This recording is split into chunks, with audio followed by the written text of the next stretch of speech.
Hoje nós vamos olhar nesse vídeo os capítulos 5, 6 e 7 de Mateus. No seu cronograma está marcado só os 5 e 6, mas eu achei importante colocar os 5, 6 e 7 porque é o Sermão do Monte. Começa no início do 5 e termina no fim do 7. Então é mais lógico você ler os 5, 6 e 7 juntos. Mateus gosta de ajuntar as coisas. Mateus não é um evangelho cronológico. Ele coloca todos os ensinamentos de Jesus mais juntos, depois ele coloca todas as curas de Jesus mais juntos, depois ele coloca as conversas com os fariseus juntos, depois ele coloca as parábolas juntos. Ele é bem organizado em termo temático, né? Ele junta em temas e não é necessariamente uma coisa cronológica. Você vai notar que os 5, 6 e 7 são ensinamentos, os 8 e 9 são curas, as parábolas estão lá em Mateus 13, o discurso dos últimos dias você vai encontrar em Mateus 23, 24, 25 e assim por diante. Agora, esse Sermão do Monte, então, que é o nosso tema hoje, pensa bem comigo como isso soa assim, bem difícil para nós. Esse Sermão do Monte causa muito problema para nós, causa um monte de problema para nós, por isso que se chama Sermão do Monte. Sermão de um monte de problema para nós. Ele deu o Sermão do Monte, mas dá um monte de problema para nós. Que é o seguinte: se a lei de Moisés ninguém conseguia cumprir, Jesus deu um apertado no parafuso e ficou muito pior. Ele usa essa frase aqui: foi dito aos antigos. Aí ele cita a lei de Moisés, a lei, os 10 mandamentos. Foi dito aos antigos. Eu, porém, vos digo. E aí ele aperta. O que já era difícil ficou muitas vezes mais difícil. Como que você vai fazer? Se ninguém conseguiu cumprir a lei de Moisés, e agora? Com Jesus apertando. Mas sabe qual a diferença? A diferença é que antes você tinha que subir o morro a pé, carregando essa carga nas suas costas. E você não dava conta. Você tentava subir até metade, depois voltava e não conseguia cumprir toda a lei de jeito nenhum. Mas com Jesus nós vamos receber o Espírito de Deus, um novo coração que Ele prometeu lá nos profetas. E com o Espírito de Deus é como se você tivesse um carro e toda aquela carga pesada que você carregava nas costas e não dava conta, agora você põe dentro da carroceria da caminhonete e sobe tranquilo. Então assim, ninguém consegue cumprir a lei de Moisés e muito menos o Sermão do Monte. Mas se tiver o Espírito de Jesus em nós, nós vamos conseguir. Então aqui não é uma ordem para você fazer. Aqui é uma demonstração, uma prova de que você recebeu o Espírito de Deus. Com o Espírito de Deus em nós, existe a motivação, existe o desejo, existe a vontade de cumprir isso. Sem isso, se não entender isso, você não vai conseguir pensar assim: puxa vida, a lei já era difícil, imagina aqui o que Jesus está falando. Assim, não podia matar, agora não pode nem xingar. Não podia adulterar, agora não pode nem olhar com intenção impura. Meu Deus!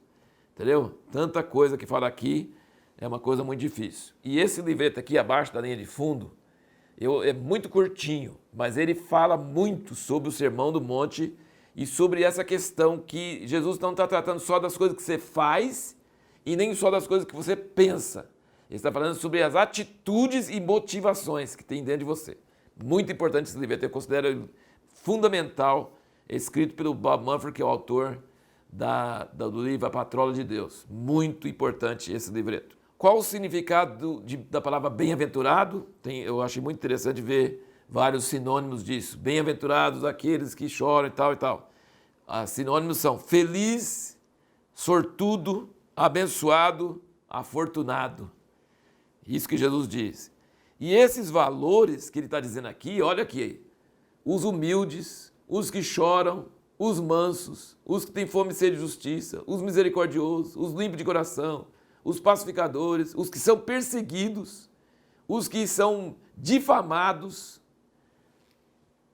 Isso é inversão dos valores. Ele está dizendo aqui que todo aquele que o mundo chama de perdedor é feliz, é sortudo, é abençoado, é afortunado.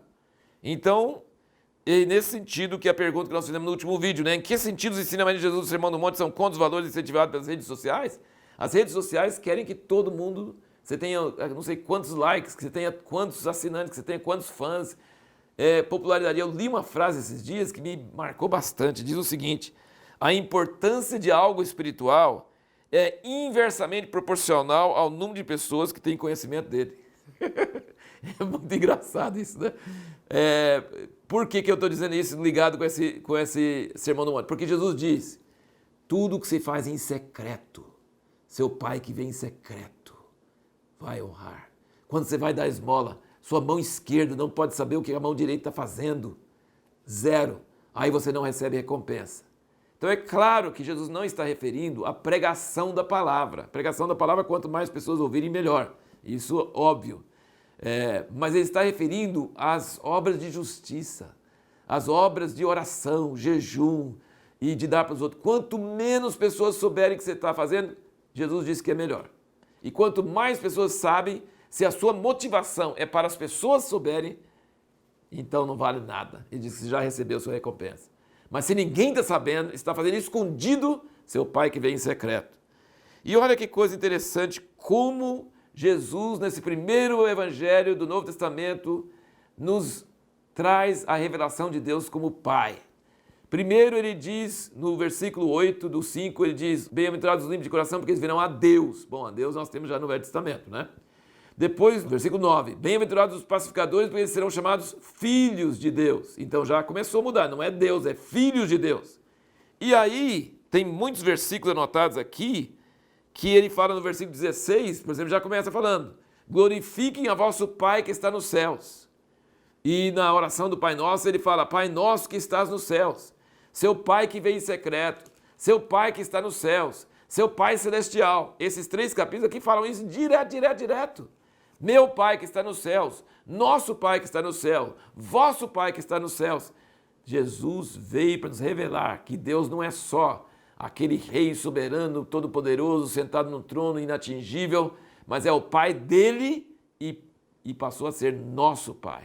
E ele está nos céus, ele é invisível para nós, mas ele presta atenção em nós e cuida de nós, e ele é nosso Pai. Isso é uma grande revelação que você vê nesses capítulos todos. Outra coisa que você vê no capítulo 6 é sobre o tesouro. Ele falou que a gente não deve juntar tesouro na terra, mas ter tesouro no céu, e que o nosso coração deve estar ligado com esse tesouro que está no céu. Ele fala claramente que nós devemos estar voltados para o céu. O que tem no céu? Nosso Pai. E o que nós vamos ter no céu? O tesouro. O que nós vamos ter? A recompensa. Nós não devemos estar procurando coisas visíveis, devemos estar procurando coisas invisíveis.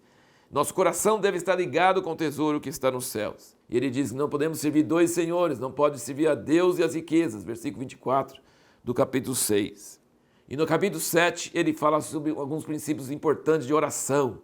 Ele fala que, e parece que no original hebraico, parece que não é só pedir e dar-se-vos-á, versículo 7 do 7, buscai e achareis, mas é no gerúndio, pedindo, batendo, buscando.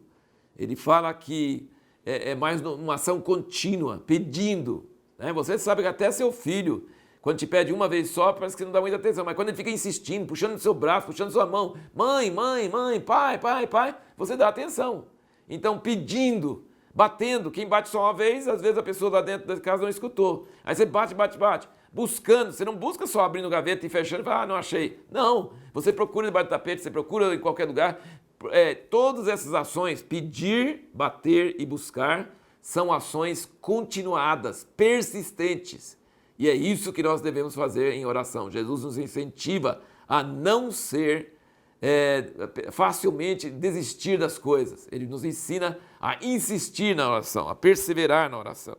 E a pergunta que nós vamos responder no próximo vídeo é: por que não podemos dizer que há pessoas que Deus não quer curar?